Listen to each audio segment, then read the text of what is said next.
These photos depict some of the findings that the McCann team found. They did a study of non-abused children to establish what the norm was.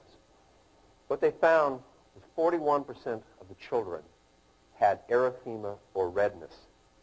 For years, doctors had been testifying that evidence of erythema or redness was proof of molest, and yet the McCann study established 41% of non-abused children had this condition. It went on to find that 26% had areas that looked like scars but were not.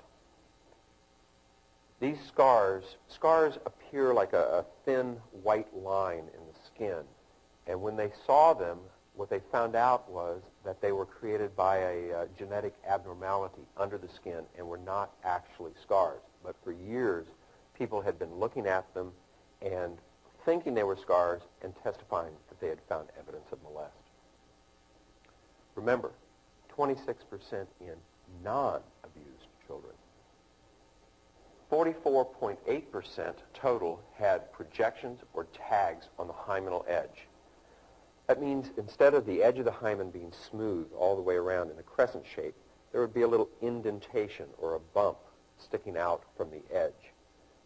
For years, people have been testifying that this was evidence that a molest had occurred. They actually found out that 44.8% of non-abused children had these projections or tags. The study went on and found 69.7% had thickened or rolled edges of the hymen. An edge of a hymen comes down like a blade. It becomes thin and sharp at the edge.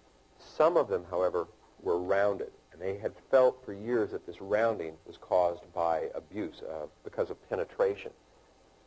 In fact, it was not, especially when you found out 69.7% of non-abused children had this thickening or rolled edge of the hymen. 31.3% of the McCann study children had increased vascularity.